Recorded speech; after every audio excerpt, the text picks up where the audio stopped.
بڑی تاخیر کے بعد فائنلی ایشو ہو گئی، مگر یہ بھی ایک مذاق خیز بات ہے کہ یہاں حکومت ہی فیصلہ کرتی ہے کہ مخالفت کون کرے گا، اور حکومت ہی فیصلہ کرتی ہے کہ اختلاف کیسے ہوگا۔ بہرحال بڑی تاخیر کے بعد یہ نوٹیفیکیشن آ گئی۔ ایک چھوٹی سی خوشخبری ہے، مجھے کہا گیا تھا زبیر بھائی نے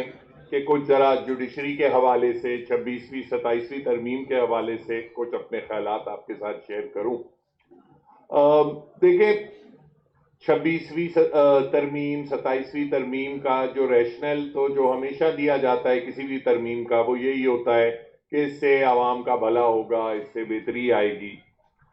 اس کے لیے، اس کو اینالائز کرنے کے لیے ضروری ہے کہ ہم سمجھیں کہ جوڈیشری کا مقصد کیا ہے۔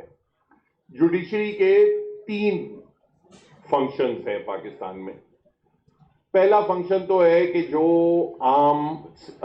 شہریوں کے جو آپس میں جو مسئلے مسائل ہوتے ہیں، جو سول جسٹس سسٹم ہوتا ہے کہ آپس میں وہ مسئلے مسائل وہ طے کیے جائیں، خواہ وہ ملکیت کے ہوں، وراثت کے ہوں، کسی معاہدے کی پاسداری کے مسئلے ہوں، ان چیزوں کو فنکشن جوڈیشری کا ہونا چاہیے کہ ان کو ایک سوئفٹلی اور ایک سرٹن طریقے میں، کہ یہ نہ ہو کہ آج آپ نے کہا کہ ملکیت کا قانون یہ ہے، کسی دوسرے کیس میں آپ نے کہہ دیا نہیں کچھ اور ہے، آج آپ نے کہا یہی اسی قسم کا معاہدہ ہے، اس کو ایسے عمل، اس پہ ایسے عمل ہونا چاہیے، کل آپ نے وہ چینج کر دیا۔ اور یہ بھی نہیں ہونا چاہیے کہ آپ کا معاہدہ 3 سال کا ہے مگر عدالت جو فیصلہ سناتی ہے وہ 20 سال بعد سناتی ہے، جس طرح ہمارے ہاں یہ ہو رہا ہے۔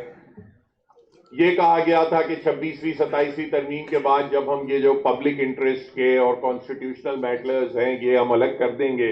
تو باقی سسٹم بہتر ہو جائے گا۔ 1.5 سال ہونے کو آیا ہے، آپ کے سامنے ہی ہے کہ کوئی بہتری کسی قسم کی نہیں آئی، اور اس کی بنیادی وجہ یہ ہے کہ اس چیز میں حکمران، جو ہمارے حکمران ہیں، چاہے وہ سویلین حکمران ہوں یا ہمارے فوجی حکمران ہوں، بلکہ ججز کا بھی اس معاملے میں کوئی انٹرسٹ، کوئی دلچسپی ہے ہی نہیں۔ ہمارا سول پروسیجر کوڈ جو ہے 1908 کا ہے، ہمارا جو باقی جو دیوانی مقدمات میں جو فنڈامنٹل جو لا ہے، اسپیسیفک ریلیف ایکٹ، وہ 1872 کا ہے۔ باقی ساری دنیا میں ریفارمز ہوئے ہیں، اصلاحات ہوئے ہیں، انڈیا میں ہوئے ہیں، سنگاپور کی لوگ بڑی مثال دیتے ہیں کہ وہاں بھی انہوں نے بھی انگریزوں سے ایسا ہی سسٹم انہیرٹ کیا تھا۔ 1992 میں انہوں نے 10 سالہ ایک پروگرام بنایا کہ ہم نے سول جسٹس کو امپروو کرنا ہے، ہم نے فیصلے 4-6 مہینے میں لوگوں کو دینے ہیں، ہم نے اپنی جو یہ ویریبلٹی ہے ججز کی، ان کو کسی مانیٹرنگ سسٹم میں ڈالنا ہے، تو اس پہ اصلاحات ہوئے۔ ہمارے ہاں میں تو ایون ججز میں اور وکلا میں بھی کم ہوتا ہے، ججز میں میرے 25 سالہ تجربے میں نے صرف ایک جج دیکھا ہے جو ایکچولی باقاعدہ اس ایشو پہ انٹرسٹڈ تھا اور کچھ آئیڈیاز بھی لے کے آیا کہ اس میں ہم اپنے ججز کی مانیٹرنگ امپروو ایسے کر سکتے ہیں، ہم اپنے سول پروسیجر کو ہم ایسے اس میں اصلاحات لا سکتے ہیں۔ وہ تھے سید منصور علی شاہ صاحب۔ ان کو ہم نے کہا کہ بھائی ہمیں ان چیزوں سے دلچسپی نہیں ہے، ہمیں دلچسپی صرف یہ ہے کہ ریزرو سیٹس جو ہیں وہ پیپلز پارٹی اور پی ایم ایل این کو ملنی چاہیے۔ اس وجہ سے آپ نے اس جج کو ایفیکٹولی باہر ہی نکال دیا، اور اب وہ ییل اور یونیورسٹی آف پینسلوینیا ان کو آفرز دیتے ہیں کہ آپ آ کے یہاں ہمارے پروفیسر بنے۔ تو یہ ہماری طرف سے جو فورسائٹ ہے۔ پھر ہم بات کرتے ہیں، یا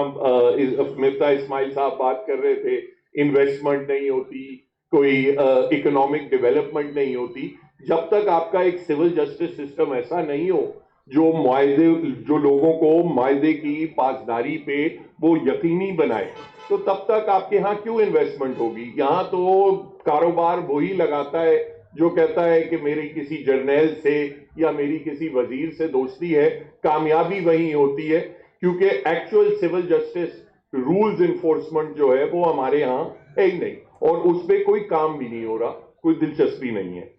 دوسری چیز ہے کرمنل جسٹس سسٹم۔ کسی بھی ملک میں اگر رول آف لا لانا چاہتے ہیں تو آپ کو یہ یقینی بنانا پڑتا ہے کہ بھائی کوئی مجرم ہے تو اس کو ایک مخصوص ٹائم پیریڈ میں اسے اس کی کوئی سزا ملے گی، اور اگر کوئی ملزم ہے جو بے گناہ ہے اس کو آپ ایک مخصوص ٹائم پیریڈ میں آپ اسے ان مقدمات کی اذیت سے فارغ کر دیں گے۔ آپ نے وہ سسٹم بھی نہیں رکھا۔ یہاں جو مجرم ہے اس کو بے شک آپ 2-4 سال قید کر دیتے ہیں، اس کے بعد وہ بیل پہ چھوٹ جاتا ہے اور ایونچولی بری ہی ہوتا ہے، اور جو بے گناہ ملزم ہے اس کو بھی آپ اسی طرح 2-4 سال قید رکھتے ہیں، پھر اس کو بیل پہ وہ چھوٹ جاتا ہے اور 10-20 سال کے بعد وہ بھی بری ہو جاتا ہے۔ تو جب آپ نے سزا جزا کا کوئی سسٹم ہی نہیں رکھا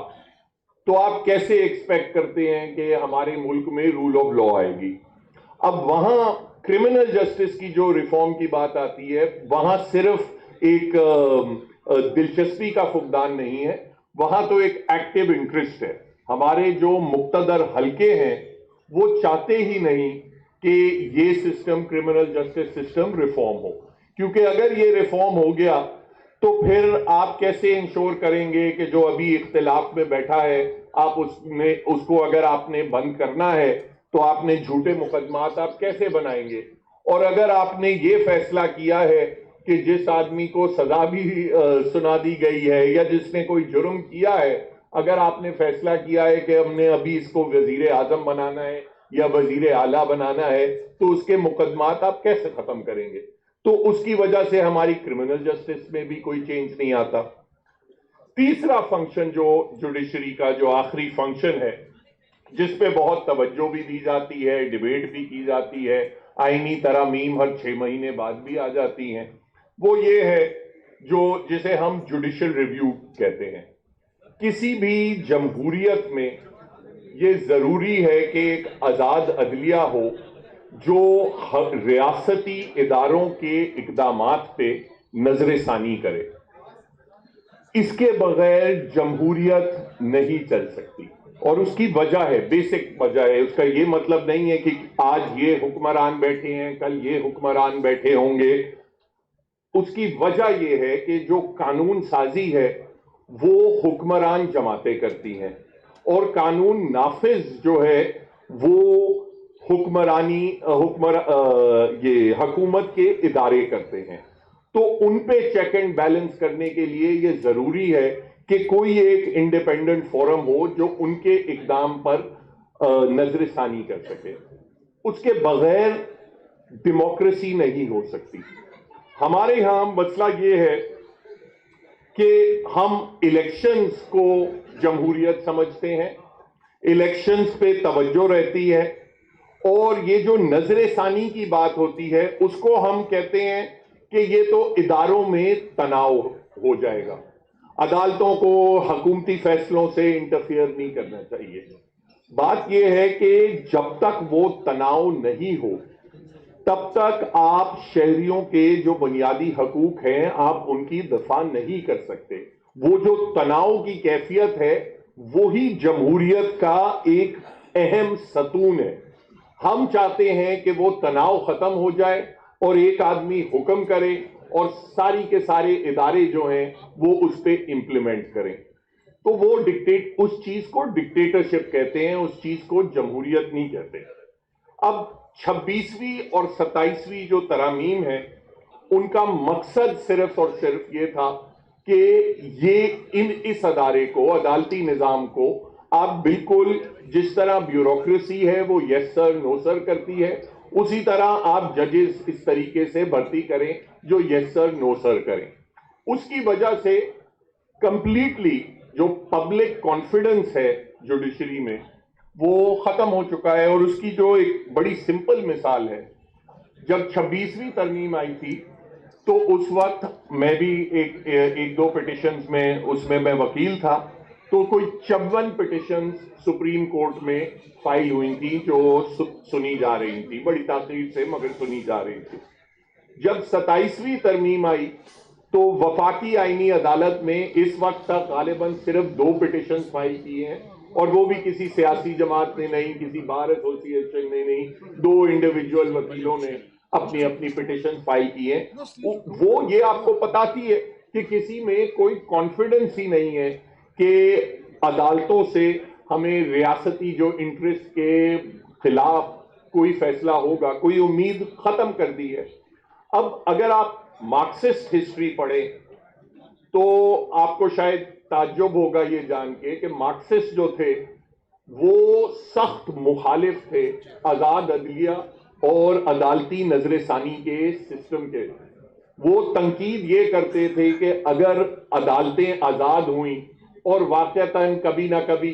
کسی کو ریلیف دے دیں ریاستی انٹرسٹ کے خلاف، تو لوگوں سے انقلاب کا جو جذبہ ہے وہ نکل جائے گا ان کے دلوں سے۔ تو وہ کہتے تھے کہ یہ انقلاب کی راہ میں رکاوٹ ہے آزاد عدلیہ۔ میں چونکہ مارکسسٹ نہیں ہوں، اپنا وکیل ویسے بھی کوئی ریولوشنری نہیں ہوتے، میری جو تھنکنگ ہے وہ یہ ہے کہ بھائی خدا کے واسطے اگر آپ اپنے اداروں کو اتنا کمزور بنا دیں گے کہ وہ کبھی آپ کے فیصلوں کو، کبھی آپ کی انٹرسٹ کے خلاف جائیں گے ہی نہیں، تو آپ عوام کو بیسیکلی دھکیل رہے ہیں انقلاب کی طرف، کیونکہ آپ ان سے ساری امید ان سے چھین رہے ہیں۔ تو کم سے کم جو مفتاح صاحب بات کر رہے تھے معاہدے کی، یہ بڑا ضروری ہے، کیونکہ دیکھیں یہ رجیم چینج ہوگی کسی نہ کسی وقت، تو رجیم چینج ہوگی، اور رجیم چینجز جو ہیں وہ ضروری نہیں ہے کہ صرف پبلک اپوزیشن سے چینج ہو۔ رجیمز اگر چاہے آپ بنگلہ دیش دیکھ لیں، نیپال دیکھ لیں، یا آپ ماضی میں فرینچ ریولوشن، رشین ریولوشن کا بڑا سنتے تھے، ان کو بھی دیکھ لیں، رجیم چینجز ہمیشہ 2 چیزوں سے ہوتی ہے، ایک پبلک اپوزیشن ہوتی ہے، اور دوسرا رجیم کے اندر دراریں ہوتی ہیں، اور جب پبلک اپوزیشن پیک پہ آتی ہے تو وہ دراریں بڑھتی جاتی ہیں، شدت آزما جاتی ہیں، اور ایونچولی پھر یہ ہوتا ہے کہ رجیم کے اندر ہی کوئی آ کے محل کا دروازہ کھول دیتا ہے، جب عوام اندر گھس جاتی ہے تو پھر دمادم مست قلندر ہوتا ہے۔ مگر آپ کوشش تو کریں کہ کم سے کم جب رجیم چینج ہو تو ہم دوبارہ اسی سائیکل میں کنٹینیو نہ کریں۔ میں تو فرینکلی اپنا جب عمران خان صاحب کی حکومت تھی اس وقت بھی ہم بڑی تنقید کرتے تھے کہ کئی غیر جمہوری طریقہ کار اپنائے گئے، باجوہ صاحب کا رول ہے، فیض حمید صاحب کا رول ہے، مگر ہم نے دیکھا کہ رجیم چینج ہوئی تو وہی سائیکل، اسی سائیکل کا تسلسل، بلکہ تسلسل بھی نہیں، جو اوپریشن تھی وہ مزید شدت اختیار کر گئی۔ اگر ہم نے اس سائیکل سے نکلنا ہے تو میں اگین مفتاح صاحب کی بات کی تائید کروں گا کہ ہمیں بیٹھ کے ان تمام چیزوں پہ اپوزیشن پارٹیز کو ایک کنسنسس بنانا پڑے گا، چاہے وہ عدلیہ کے حوالے سے ہو، چاہے وہ الیکشنز کے طریقہ کار سے ہو، چاہے وہ معیشت کے حوالے سے ہو، ایک معاہدہ بنانا پڑے گا، اور اس کو ہمیں اس کنسنسس کو اگر ہم ساری سیاسی جماعتیں اور بار ایسوسی ایشن، سول سوسائٹی اس پہ کنسنسس بنائے تو پھر ہی ہم اس سائیکل سے نکل کے ہم کسی ترقی کی طرف جا سکتے ہیں۔ شکریہ۔